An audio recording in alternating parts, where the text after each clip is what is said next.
Hi, it's Monday. Your girl's here, just like I'm here every Monday for Monday Mindset. I haven't really gone live on my computer that much, but I'm giving it a shot today uh, to see how it goes.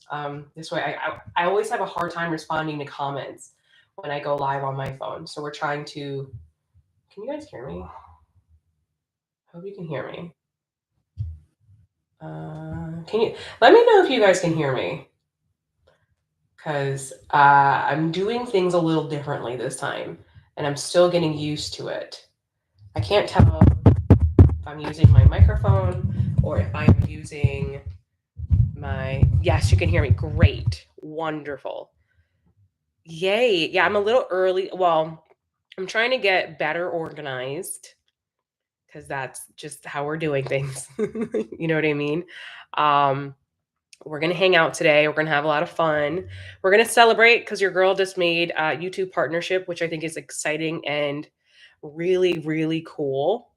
I might try to change this over to my microphone though. Let me see if you guys can. You can. Okay, it is. My input is on my microphone. Even better. That's what I wanted. You can hear me. I'm using my microphone. This is all new for me. I just sort of jumped on here. I'm doing really good. Thanks for asking, Visionary. We're hanging out today. You guys are gonna have to keep me in check. No cussing, no misbehaving, because I love to be able to do all of these things for free. And so we're gonna let YouTube pay me. But in order for that to do the thing, your girl has to behave. It is what it is. But you guys, this is where you ask me whatever you want. I know I put a lot of content up and I do all the things, and you can ask me. I'm not doing personal readings right now. We might do a collective reading later, which will be super fun. I'm just sort of making sure that all of the logistics is going on. But you can ask me almost anything, about your angels, your angel numbers, any of those things. Let me know, and I will do my absolute best to answer all of those questions. I did just do a live. Ooh, it is my job. Sorry, I didn't mean to click that. I did just do a live over on Facebook. Every Monday, I do these lives. First, I go on Instagram, and then I go do a live on Facebook. Can I tell you who your angel is? Well, we all have many angels. That's the problem. There's not one angel per se. Are you asking me who your guardian angel is? Are you asking me what archangel you should reach out to or who you should work with? See, it's so much deeper than that. I personally do not believe in angels having names. I grew up with a Christian background, and if you will notice, in the only angels that have names are the archangels, because angels are not meant to be worshipped. They are here as our spiritual team, and they don't feel comfortable giving us uh, their names. That's my belief system, and that might be different for you. Who do you reach out for protection? I work pretty much exclusively for protection. If you can see him, Archangel Michael. He is the warrior archangel and all about protection and all the things. What angel should I work with right now? Who do you feel drawn to? Who do you feel called to work with? Some are Melanie asks, I wanted to ask, sometimes when I close my eyes, it's like watching TV. I've never heard of that. Do you know what that is called? Sometimes it feels like past lives. So if you're seeing things like that, that is clairvoyance. Some people will see it like a movie screen, like you're describing, and some people will see actual things manifest in the physical world, but they're both clairvoyance. You're welcome. How do I best communicate with my angels, and how can I know when they are responding? Great question. So, it's so important for you to build a vocabulary with your angels. Build a vocabulary with your angels. We are constantly asking them questions, but if we don't have the vocabulary to understand them, that is why they tend to use things like angel numbers, that universal language, so that we can understand what they're trying to tell us. That is why people use tools like tarot. That is why people use pendulums. That is why people use oracle cards, because they're trying to understand or communicate with their angels. But I firmly believe that you don't necessarily need those tools, but they're great to have. It's truly believing in what they're saying to you and believing that you're worthy, and the message is for you. Think about it like this. What's going on? Ads will run shortly for some viewers. If there's an ad, don't go anywhere. This is how I get paid. Because I'm not asking you guys for any money. If you guys could just watch the ad or even skip through the ad, I'd be really, really grateful for you. I got so angelic communication is all about creating the tool or using the tool or creating the vocabulary to understand them. Like you can do a quick thing like, angels, what does it feel like when you tell me yes? And pay attention to your physical body, how that feels. You could even say things like, excuse me, say things like, angels, what does it feel like when you tell me no? Pay attention to your physical body. That is creating a vocabulary with them so you actually understand them. I got hurt on the job in January. I had a distinct vision of the Grim Reaper on the other side of the door. And the mist that surrounded me was a guardian angel protect me. Well, that's a beautiful. Thank you for sharing that with us. Very cool. What's my favorite thing to do when I'm free? Like when I'm not working and stuff? Or my hair, I don't know what's going on over here, guys. I don't know what's going on. um, like for fun? Uh hang out with my kids, to watch a movie and go for walks. We have a pool. We're opening up the pool. We're getting ready for summer. I love to swim. I love to swim. But I think the biggest thing about communicating with your angels is really just finding the tool or the way you want to communicate with them.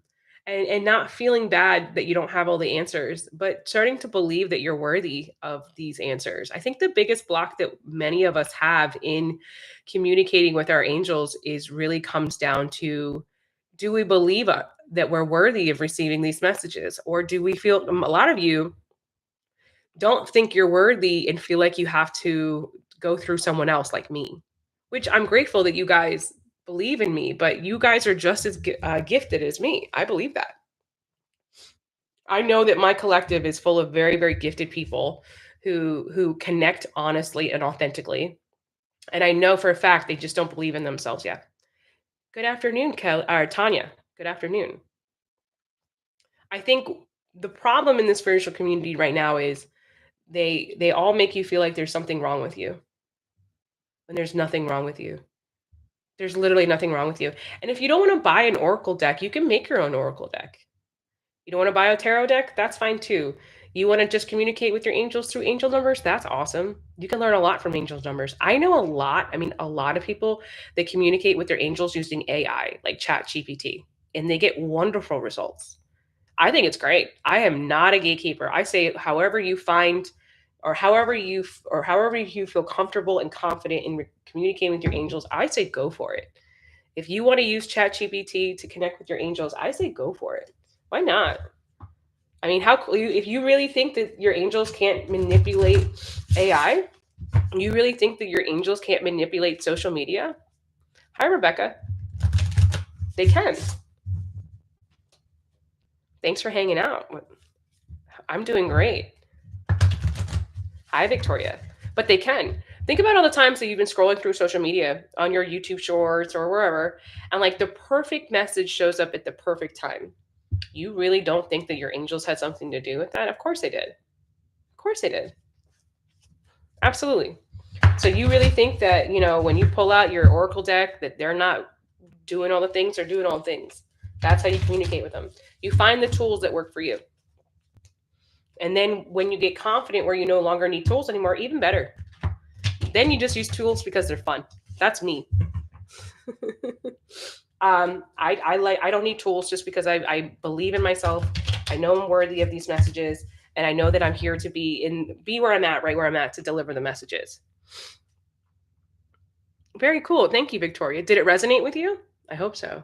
I hope it found you right when you needed to find it. That's why I do what I do. No longer is there a spiritual meaning when your dog dies. I don't know what the question is. Is there a spiritual meaning in the death of your beloved soul dog? I'm so sorry. Okay, so please, I'm not Nikisha. I'm not ignoring you. I just want to make sure that I get the question correct. I don't want to make any assumptions. Um, so yes, yes. So your birthday, for example, my birthday is 627. That is my personal angel number. Okay.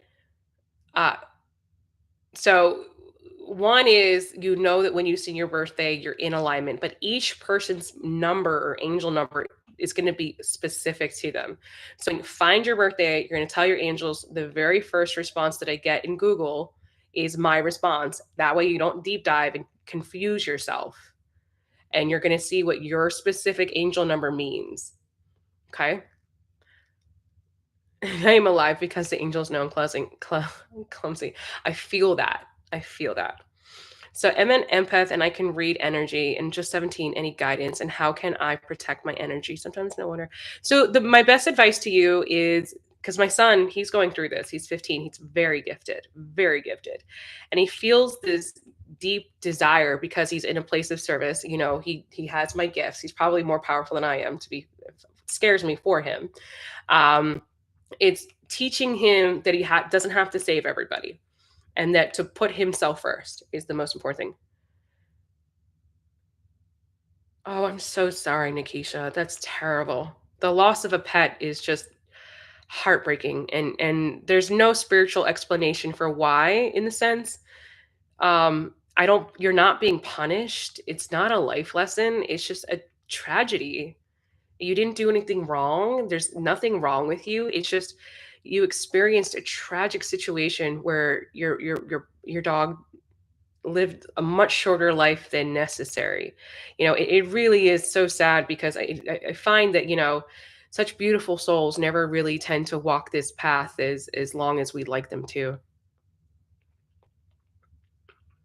It's so funny. A lot of times I'm surrounded by so much chaos and seems like a lot of distractions make it hard to decipher at times what voices or feelings to follow. Like, is it my intuition or am I overthinking? It could be both. The angels will never come to you in a place of fear or scarcity.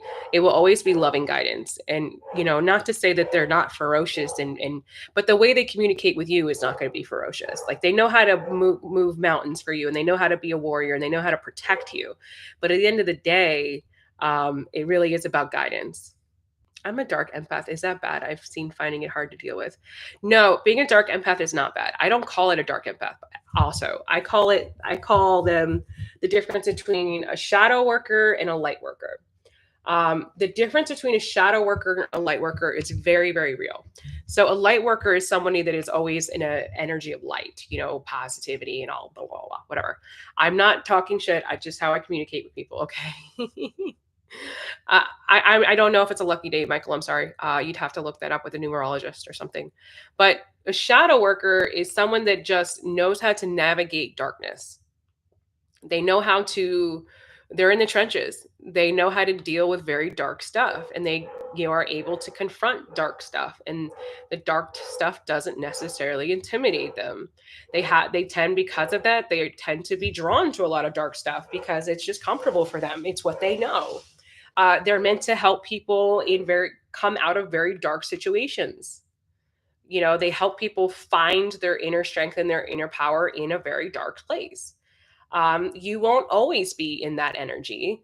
It's almost like a rite of passage. And eventually you will move from the dark aspects into the light aspects. If you're familiar with Buddha grew up in one extreme where he was debauchery and fun and crazy and a lot of darkness and a lot of tragedy and trauma. He grew up that way, which pushed him into another extreme of monkhood and enlightenment and all of those things. But if you're familiar with Buddhism at all, Buddha talked about how he went from the one extreme to the other extreme. But then he said the middle path is the path. It's about the integration of both. It's about embracing your darkness, but also embracing your light and integrating them together. And that is true balance because it's not like the darkness is evil. It's not your fault that you've experienced such darkness. It just is. It's just an experience. But you don't need to feel bad about also possessing the light in you as well, just because somebody says you are a dark empath. I think it's so silly when people even put those type of labels on people, you know, to limit them. I think it's a very unfair expectation for people to live up to or whatever. No wonder you love Anubis. You're comfortable with darkness. You're comfortable with those type of things, and I know a lot of people that consider themselves dark empaths who deal with a lot of people who are dealing with a lot of grief, or people that have dealt with a lot of addiction and stuff like that. It does not make you a bad person. It actually talks about how sacred your journey is to guide and empower people out of such darkness. Yeah, it's an opportunity for a lesson, 100%, Robin. 100%. Yes. But it's not a bad thing. We all have different purpose and we all walk different paths and we all have different journeys. And I myself, in the beginning of my journey, I dealt with a lot of darkness. I navigated a lot of darkness, and I helped a lot of people navigate themselves out of a lot of darkness. I do not consider, it's why I don't subscribe to this whole dark and light, love and light, or da da da, because I'm deeply rooted in the middle and I embody all of it. And it's why I've created this personal lane of mine of Earth Angel Baddie, because I truly, truly believe that we are, touched by God in that respect, and that we are chosen in that respect. And in order for us to guide people out of darkness, or to become the most empowered version of ourselves, or create the life that we've always dreamed of, we need to authentically accept who we are, the dark and the light, because there is a lot of darkness that is very valuable to us. Exactly, Victoria. Exactly. Um, if you're watching the replay, put some fire emojis in the chat, because I love to see who comes over and hangs out with us. And it says, "Thanks." Victoria says, "Thank you for explaining, because I have worked with a lot of darkness and I have helped people come out of the darkness." And then a problem is, then the love and light community comes in and makes you feel bad because you're a dark empath, which is silly, very silly. That's why strangers just express their sorrow to me like I'm their spiritual therapist. Yeah, yeah, yeah. You're welcome, Deb. You're welcome. Yeah, yeah. So it's actually quite a sacred journey that you're on, because I'm telling you, there's a lot of people that who can't do what you can do. There's a lot of people who can't do what you can do. There's a lot of people that, will choose a different path because the idea of experiencing or confronting so much darkness is just not something they're willing to do.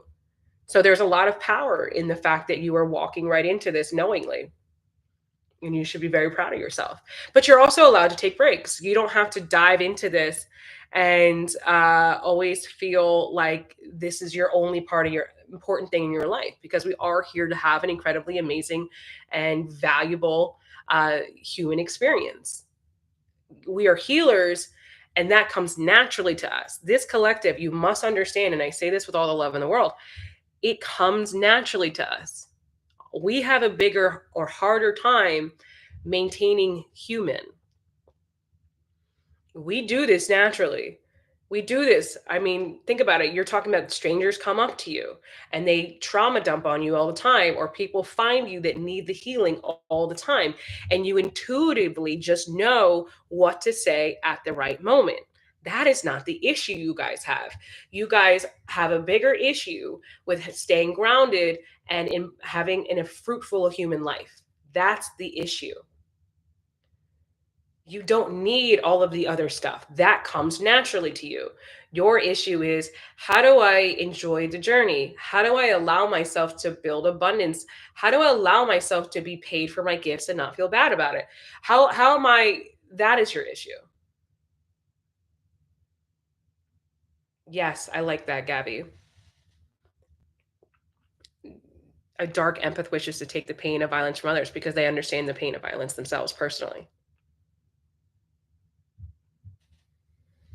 Exactly, Melanie. And so that's the big issue. We're already there. Our problem is that we're always connected and we're always up in the clouds, that we have a harder time staying grounded and actually being like truly enjoying the world around us. That's the problem. And it's why what I teach, because I don't need you guys to learn how to be more psychic. You're already psychic. What you need help with, hey, Luke, how are you? What you need help with is how to be human and how to have the most beautiful, incredible life possible you've ever dreamed of, despite being so dang spiritual. I don't do numerology. I mean, I know numerology, but I'm not an expert numerologist. So you'd have to find an expert numerologist, or you could just look it up. Uh, Sometimes, this is the self-trust journey again. It's about trusting that you find the information on your own. I will always push you guys to be your own advocates, and I will always push yourself to always be your own guides and mentors. I love that. I've been told I'm a spiritual gangster for many years, which intimidates a lot of people because I'm not intimidated by them, and I speak my truth despite what they teach me. I will literally tell them, "No, you're wrong. No, you're wrong." I will say it because I know they're wrong. I know what they're teaching isn't helping their collective. I know that not only are they not helping their collective, but they're breaking their how do you say, their confidence. They're making them look outside themselves for validation when they should be looking inside themselves for validation. That they're already incredibly psychic. I'm from Philly. I live in Tennessee now, but I'm from Philly. I don't know why my lips are so dry. I didn't put anything on my face today, and I'm like, what is this shit? It's gross. How do you try to move on from toxic people so that it doesn't have any effect on me in the future? Well, here's the thing. It's going to have an effect on you. It's about accepting that it's going to have an effect on you, but that you're bigger than that, and that you're not going to allow that to stop you from doing all the things that you want to do. The problem is you're trying to avoid something that's already happened. They're scared we are not operate out of love and truth habitually. Yeah, I love watching your videos. You're welcome, Tammy. I'm glad I helped you. They don't know how to handle it. Yeah. Yeah. But you guys gotta understand something though. I'm not telling you this to make you feel bad, but you know what? You're already here asking me questions, and it's not your fault that this happened to you and that toxic people have hurt you. But this is about learning to take your power back, and this is about using this opportunity to get to the next level. Hi, Jeanette. How are you? No, it's not your job to fix them either. Toxic people, you can't help toxic people. That's the thing, guys. Our responsibility is not to heal the world. Our responsibility is to heal ourselves and in the process inspire others to heal themselves. See, that's where the spiritual community has it all messed up. Yes. Yes, Queen Hannah. Yes. Yes. Agreed. It is your job is to heal yourself so that you inspire the other people and everyone else to take their own healing journey seriously, just like you do it. We are here, healers are not here to heal. We're here to heal ourselves and to inspire other people to heal. We don't have any control over anybody else. We can't heal them. That's not how this works. And even if we heal them temporarily, it's just a band-aid. They have to do the work.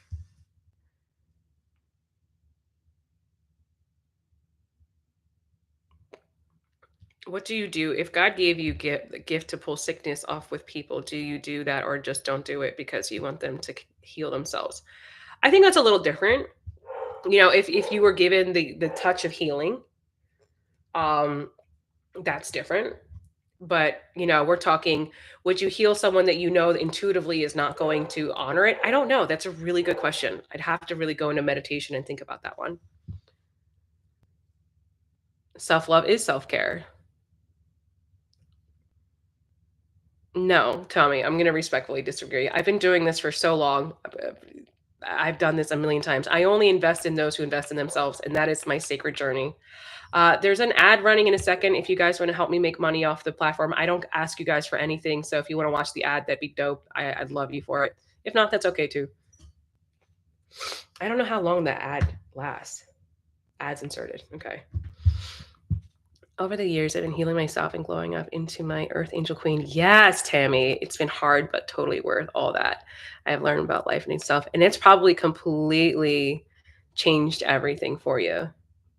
We are only meant to control what we can control, and we cannot control anyone else. And the most powerful way that we can raise the collective energy is by raising our own and inspiring other people to do the same for themselves. Because otherwise we get lost in the loop of healing. We do. We give knowledge on how to think about Dr. Joe Dispenza, for example. Great analogy here, by the way. Do you think he sits there and just actively heals everybody he comes into contact with? No.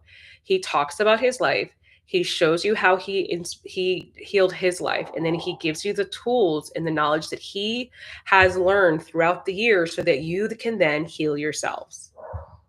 That is how you do this.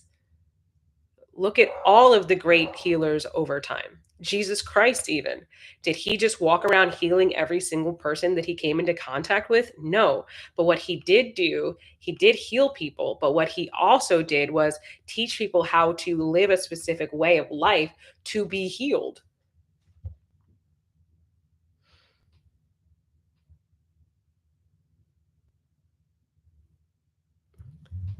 The gift of free will, if we are all in the same vibration higher and higher, we would heal a multiple universe and go back home.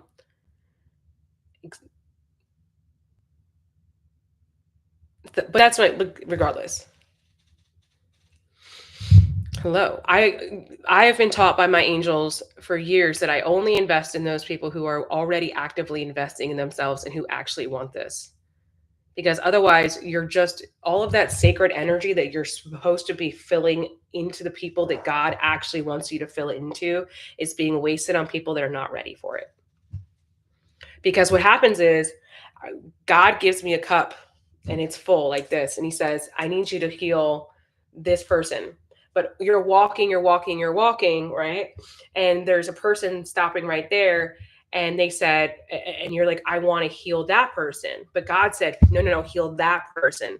If you take this and you fill it into the person who God did not tell you to heal, and God said, heal this person, because you know that this person is not ready to receive it, because what they're really looking for is just a quick fix. But then you pour it all into that person anyways because you allowed your empathy to get you into trouble. You then walk up to the person that God wants you to heal, and it's empty. It's empty. That's my point. If somebody is not ready for the healing, we tend to let our empathy get us into trouble. It's why we hang on to relationships that we're not supposed to hang on to because, oh, but I can help them. No, you can't. They don't want to be helped. What they want is that instant gratification in that moment because you make them feel better. But what they don't really, really want the healing, they just want to feel better in that place, in that moment in time. But as soon as you leave, are they going to continue the work? No, they're not because they're not ready for it yet.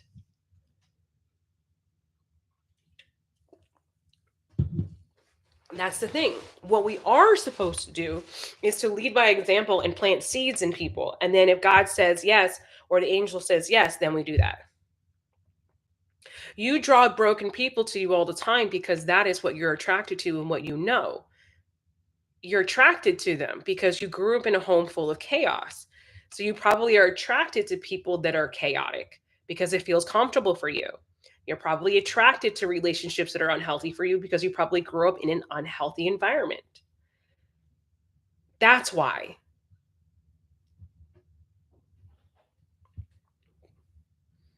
That's why. God is always telling you to heal yourself first. Always. That's why I don't surround myself with people that are not constantly working on themselves.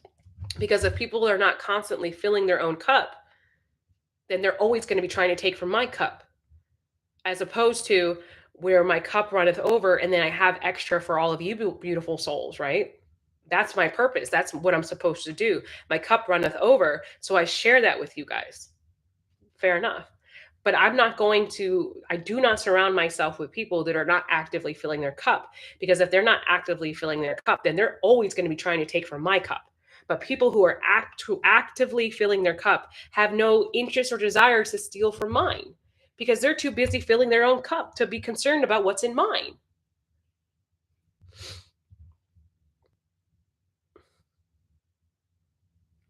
It is much bigger. But we are all very, very beautiful puzzle pieces, right? And until you paint your specific puzzle piece and you make your puzzle piece exactly what it's supposed to look like, despite knowing what the bigger picture is going to look like, you've got to focus on your puzzle piece so that when the time comes and we all put those pieces together, it's ready for that big picture. It's why I don't surround myself with people who are insecure. I do not surround myself with people that are not loyal to themselves, because if they're not loyal to themselves, they will never be loyal to me. If they're not loyal to their partners, they're certainly not going to be loyal to me. I don't surround myself with people that center men or women or relationships above themselves, because then they will never honor the relationship they have with me, even in friendship. I used to have friends that all the time where it's like like as soon as their husbands came home or whatever, I was chopped liver. Like, okay, I get you missed your husband, but like don't just go MIA for 3 weeks because y'all are doing good and all of a sudden when y'all have problems, then you're calling me. I don't want to hear that shit. I'm good. Yeah. A narcissist. Here's the thing. People will always take from you what they don't have. It's just human nature. So if someone is actively working on filling themselves with the things, they don't have anything they need to take from you.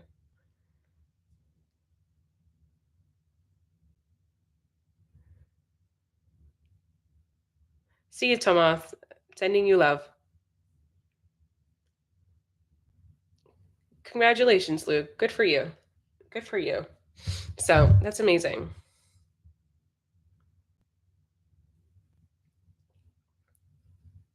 It all comes down to you have to prioritize yourself.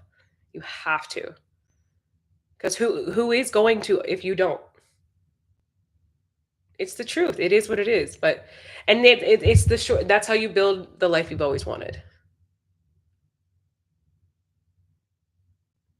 Exactly, Sola. That's why I only do these lives once a week. I was doing a lot more because I was, grinding to get that YouTube monetization, because your girl loves money and money loves me. And, I don't ask you guys for anything. I really just want YouTube to pay me. That's why I'm like, if you guys, can you watch the ads, please? Thanks. Thanks. I appreciate you. Watch the ads because that'd be awesome. I like nice things too. This is my bread and butter. My this is how I get paid for my gifts, by monetizing them.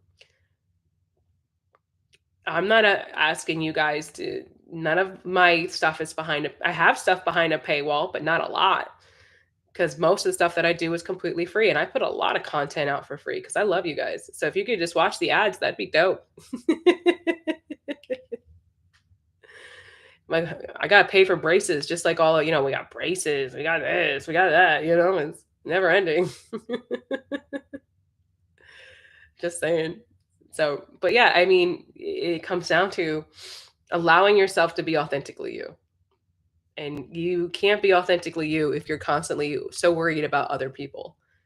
I have a lot of clients and I'll sit them down and I'll be like, "So what do you want? Like, what do you want in life?"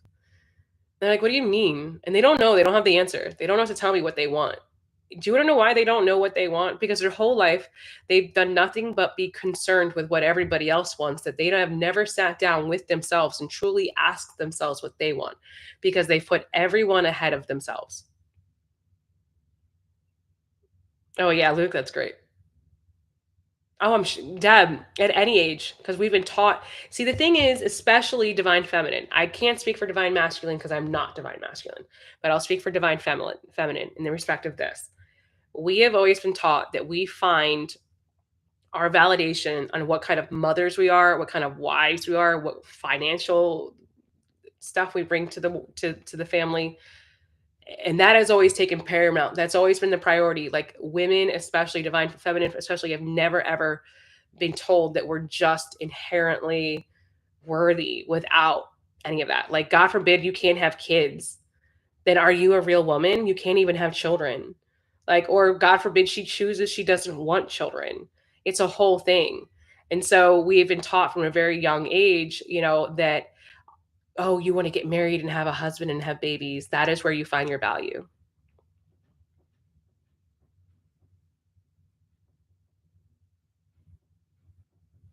So that is why women or divine feminine especially have a really, really hard time going from, prioritizing everyone, and then themselves. It's a really hard shift to make. But I mean, divine masculine, they have their own issues as well. Their whole life they're taught that they can't be emotionally intelligent, they can't embrace their emotions. So you have these two entity energies coming together with lack of self-worth and self-love, and it's a tricky balance to find. Welcome, goddess. Thank you, Barbara. That's the goal. And that's why I focus so much. And that's why the healers that are going to be drawn to me, or the people that are going to be drawn to me, are the ones that get it. It's about me working tirelessly to heal myself so that I can inspire you to do the same. It's me walking the walk. If you followed me even over a short period of time, you can see the shift in my energy in real time. You see how by emphasizing all of the things that like teach you guys to do, that I'm actually doing it myself, and you're seeing the results in real time. But it's going to take time, Barbara, when you've been taught for so many years that everybody else's needs and wants are far more valuable. So the biggest issue that you need to navigate right now is this: allow yourself to want things. It's not about figuring out for you, it's about learning to allow yourself to want things. Do you see the shift? It's that I now allow myself to want these things. That was the biggest journey for me. The biggest thing was I knew intuitively what I wanted. I knew what I want. We all kind of know what we want, right? But it was the allowing of it that was hard for me. Allowing myself to want the things that I wanted, because as a mother and as a wife and a daughter, I was never allowed to want these things because my worthiness, because I was being taught differently my whole life, was not important. It was more important what kind of wife I was. It was more important what kind of mother I was. That was where my value was found, not in anything else. It was, what do my kids want? What does my husband want? One of the first steps that I took to start doing what I want and allowing what I want, is going to sound so silly, but it really worked for me, was this. Every night when I cooked dinner, I was always so concerned about what to make everyone for dinner because, oh, what do my kids want? What do my husband want? It was like a whole thing. So I finally was like, okay, what do I want? And I started building my entire meal plan every week around what I want, as opposed to what everybody in my family wanted. And that was like the first shift, the very first thing that I did in my journey years ago. And it was such a simple little thing. And it was great because I had gotten to a point where I hated to cook and I used to love to cook. And even now, I don't find the same joy in it, just because I find joy in other things. And I still enjoy cooking to a degree, but not like I used to. And so now, I like, yay, at the end of the day, I'm like, woo, I'm not even sad about making dinner anymore, because I'm like, ooh, I'm making this for dinner tonight. I can't wait. And then if they don't want to eat it, they'll find something else. Or my husband has no problem with door dashing something. Or most of the time, he'll just eat it. He doesn't care. He used to throw a temper tantrum about it because he had been, programmed for so long that he was like the main character, and that like I was always trying to please him and by putting something gorgeous on a plate for him. Now I don't care. Now I care about what I'm eating. And that was a huge shift for me. Not to say I never cook my husband's favorites. I do, but it's not like the main thing. Like now it's more about what I want, you know? It is what it is. I mean, I love Greek food. My husband does not love Greek food. And so he already knows I call it my Greek baddie bowl. It's like I do roasted potatoes with some chicken that grilled chicken I've marinated with tzatziki, and then tomato salad with like cucumbers, red onion, and tomato with some feta. And I love it. I can't get enough of it. It's like my favorite thing. He hates it. Hates it. He hates dill. He hates mint. He hates all those things. So I already know he's probably going to be door dashing that night. Do I not make it? No, I still make it. I still make it because I've been looking forward to it all gosh darn day. I still make it. So he orders out that night. It's all good. It means more for me. I have it for lunch the next day. It's great. It's so great. And he's not even mad at me about it anymore because he gets it. And he's seen my husband's more in love with me now than ever because I'm more in love with me now. But like last night, I made cheesesteaks for everybody, which I love cheesesteaks, but it wasn't really what I was in the mood for. But I knew it was a simple, easy meal I could make. And he was, everybody was happy.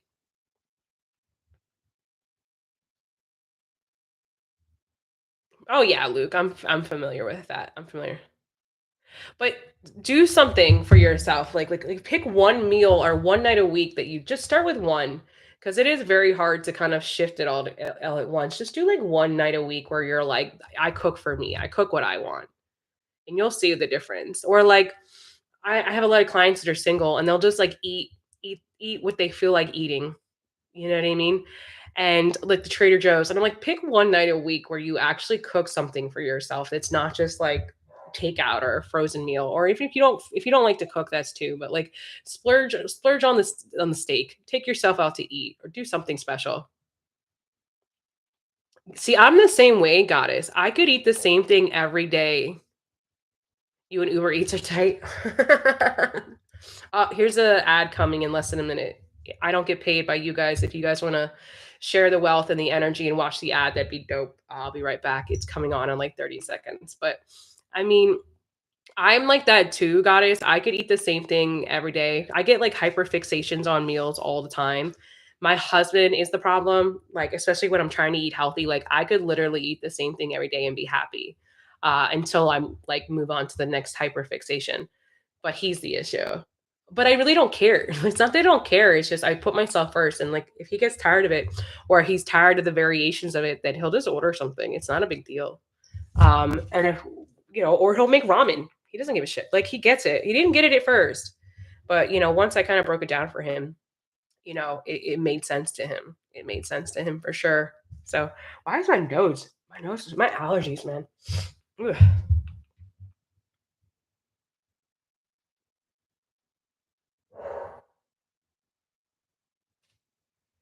Thank you, Sola. Um, Yeah, my husband's great. He's my second husband. The first one sucked. This one's great. He's really great. Yeah, so I was with a narcissist for many years, Barbara, my ex. Um, but now, it's I you have to learn to just take your power back and be okay with being the bad guy. Be okay with being the bad guy. Just goodness, my nose. Ah, I don't know, man. I don't usually have bad allergies, but I don't know. It's coming out of nowhere. But yeah. I'm just waiting patiently for all of you beautiful souls to come back because now I just feel like, dude, Benadryl. No, that was not my first one. I was a serial monogamous for years, for years. My first one was when I was 20. We were together for 5 years, and that was crazy. And then my son's father, that was the second one. And then the third one, oh, that was probably one of the worst ones. And then my husband's my fourth, but my second marriage. So I don't know.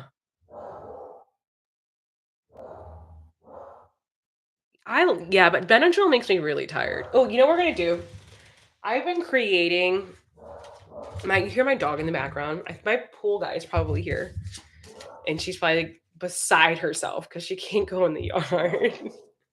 So I've been making my own Oracle deck. I don't know if you guys have noticed in some of my content, I've been making my own Oracle deck, which I think is really cool. Um, I'm gonna pull you guys some cards for the collective. Ooh, it's 222 where you are. Yeah, it's 122 where I am. You're on the East Coast. Sorry, I'm making sure my kids. Today's my son's last day of school for the summer, and then my daughter's last day of school is on Wednesday. So I'm just like trying to stay up to date with everything. So we're gonna pull some cards. It's going to be called the Earth Angel Baddie Oracle deck because, well, this is the Earth Angel Baddie, and because there's so many Oracle decks out there, I just don't really resonate with them anymore. So I just started to make my own. Um, So we're going to pull some cards to see what the angels have for us to say to us today. I'm figuring out how to do it all. Ooh, I love these for us. Okay, these are really great. So I'm going to go with this one first. It says, rest is a form of revenge. I know, very Earth Angel Baddie. You thought hustling would heal you, but the real flex, resting so hard, your nervous system forgets it was ever in survival mode. Sleep like a queen, walk like you never begged. You heal through ease. You rest because it's safe, not because you're lazy. So clearly, this is telling you that you've been burning the candle at both ends, but you have a hard time taking time for yourself. I hope that this will wake you up, because it really is a form of revenge. Because a lot of times, most of us are so caught up in like, oh, do people know what they've done to us? The best revenge is resting so well and taking care of yourself so well that your body doesn't even know what survival mode feels like anymore. God wants us to be rich. Okay, Luke. You were made for a life that's rich in every way. Rich in joy, rich in love, rich in freedom. And yes, that kind of life requires money. Wealth is one of the tools God uses to give you range. Start treating overflow like you're already right. You are fully sourced for a rich AF life. I think people don't realize that. I think there's such a heavy focus on the self-righteous piety of it all. Like, everyone thinks that Jesus Christ specifically was came out again. They both came out again, and you saw me shuffling. Jesus Christ was not poor at all. You know, growing up, my father was Jewish, and so I learned a lot of that. You know, of the culture and history behind it all. When Jesus Christ was presented in the temple, you have to understand something. The only people that were ever presented in the temple were people of nobility or money. So he already came from a family of money. Right. And, you know, he was traveling and he was born in a, you know, he was born in a barn, but, you know, most wealthy innkeepers would not give anybody the time of day or let them sleep in the barn unless they had money to pay for it. And why would kings come and bless him just because some random whatever in a religion that hadn't been formed yet told them to? It was because the family came from nobility. They had wealth. And even if you subscribe to this whole idea that, you know, he didn't have the money, do you really think that everywhere he went he wasn't showered with gifts? He wanted for nothing. He had all of it. um Ooh, this is interesting. This is a not a warning, but I think confirmation for a lot of you. They're about to copy you again. Good. You're the blueprint. Another copycat is coming. Let them. You're not being mocked, you're being studied. Stay original. The more they duplicate, the more you dominate. Lead louder. Protect your ideas. Let them be inspired. You don't compete, you lead. Just remember, Deb, the strongest energy in the room always wins, and will no longer, and their energy has nothing to do with your energy.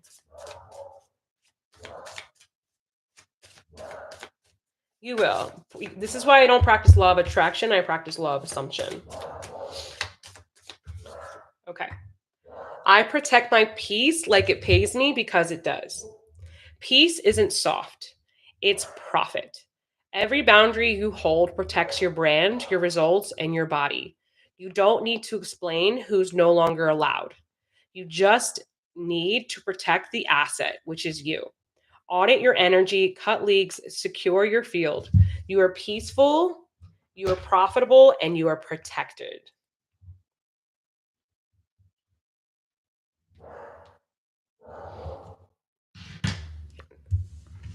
And I'll do one last card, and then I'm going to go take a little mini break before I have to go get my son from school here. Because I know if I'll be late today, he'll be like, Mom!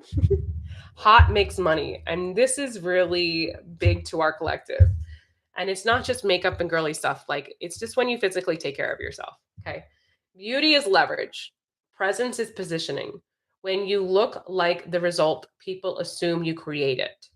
Being put together isn't performative, it's strategy. You don't owe anyone relatability. You owe yourself results. Invest in the appearance that makes your desired authority real. Let how you show up close deals before you speak. You are hot, booked, and banked.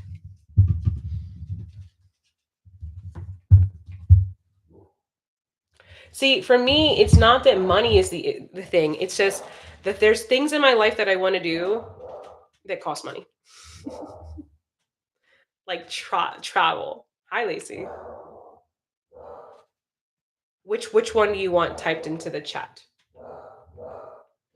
Which one? That's how I look at it. There's things that I want in life that they happen to cost money, and money is just a tool. My dog is going crazy. I would take a picture of this and put it in the post, but my handwriting is atrocious. Like really, like I literally, it's so bad. You would think I was a doctor. Actually, it's not terrible. If you could, I could maybe here. You could put it up. You guys can take a screenshot. Wrong way. You can take a screenshot if you want. Ooh, I know I need to get my nails done. They're so bad right now.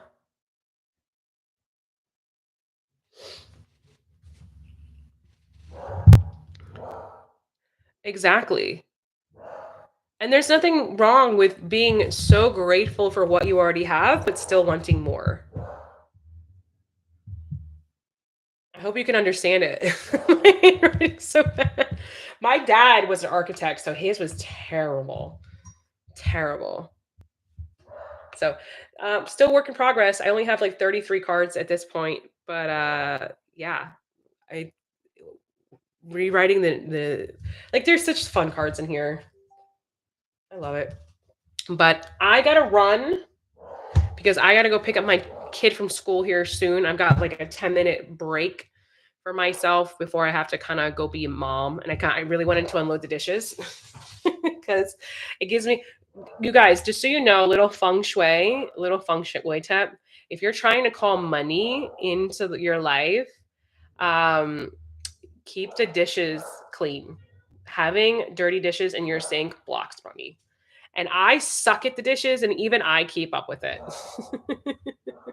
So I love you guys. Thanks for hanging out with me. Thanks for watching all the ads. I appreciate all of you. And even the ones who didn't, I appreciate you just hanging out and spending time with us. Your girl, you guys, we're YouTube monetized. That's how big this collective is getting. Like this is crazy. This is cool. Um, I'm excited because I really think our message needs to be spread everywhere about really just being authentically you and being powerful and just having the best time ever. I think it's so, so important. I love this. This channel is us. It's not just me. I'm just the face in this respect, but this is us. This is us, going from the old idea of poverty and breaking the poverty cycle. I think what people have to understand is it is generational curses. A lot of us grow up in a mindset, or we don't have the exposure to more. So we don't know that we actually can have more or that it can be more. And so the more we break through these glass ceilings and the more we show people the example of this, the more people we bring into this mindset of abundance, which is so powerful. It's so powerful that spirituality, the most powerful thing you can do is to manifest money. Because by doing that, you create this abundant life where you can share your riches with everyone. I am a very generous person, and all of you are all incredibly very generous. So by putting more money into your pockets, we actually share abundance and prosperity with people that need it. I create income for people. I have people that work for me. I create income for people because every time I go to the store, I tip. I, you can have both. If people are triggering you for and making you feel bad because they want more, that isn't their fault. You have to ask yourself, why do I feel like I can't have more? Because you can. There's enough abundance out there for everybody. There is so much. You just have to ask yourself, why do I feel like I can't have it?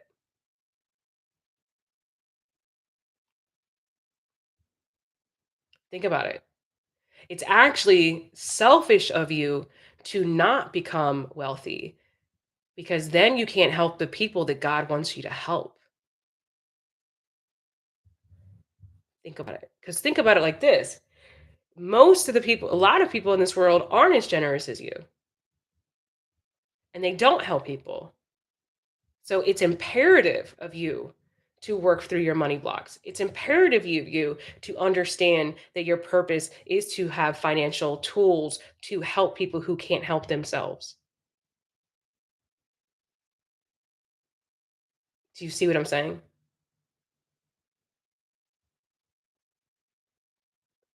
Okay, cool. I love you guys. You are so worthy of abundance, and it is not selfish of you to want more things. It's actually really important for you to want the things because God put those dreams in your heart for a reason. And so by honoring God is by chasing your dreams or creating your reality that you've always dreamed of. Okay? And we then inspire others to do the same by creating the life that I have created.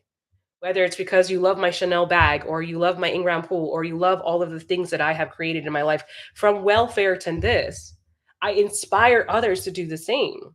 We are walking billboards to what spiritual power and manifestation and healing looks like. And it's not a bad thing. When I decide to do glam, that is me just showing you how much I love myself and how much I value myself, that I sat down and spent the time and energy and money to do it because I take my shit seriously. And I take what I do seriously. And I'm like, I want to make sure that I look my best for my collective.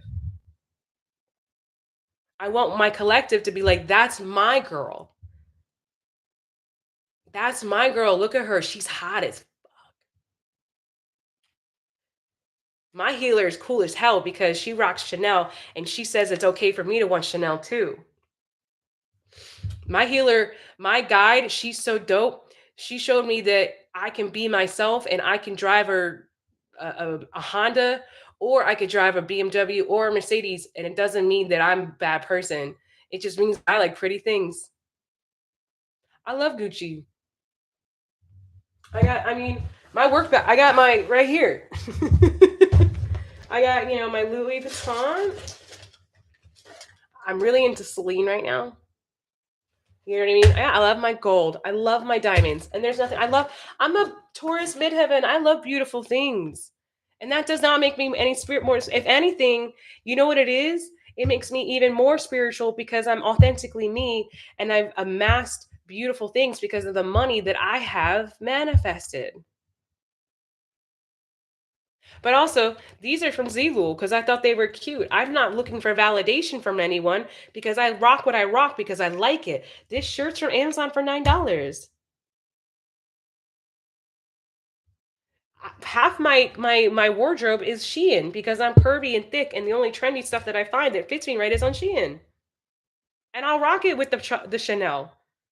My dress that you guys saw, like I don't know if you saw in my Instagram stories.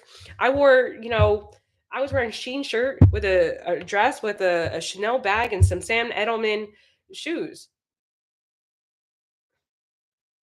All right. I'm going to end this live now before another ad comes on. I love you guys so much. Have an incredible day. You're beautiful. You're worthy. Get your bag if the bag is what you want, or maybe you want a farm. I don't know. Whatever you love, whatever you want, go for it. And don't let anybody tell you differently because you're just see because people want you to do well, but they really don't want you to do better than them. That's what it really comes down to. All right. I love you guys. Have an incredible, beautiful day. And I'll make sure to post this for anybody who missed it. Bye bye.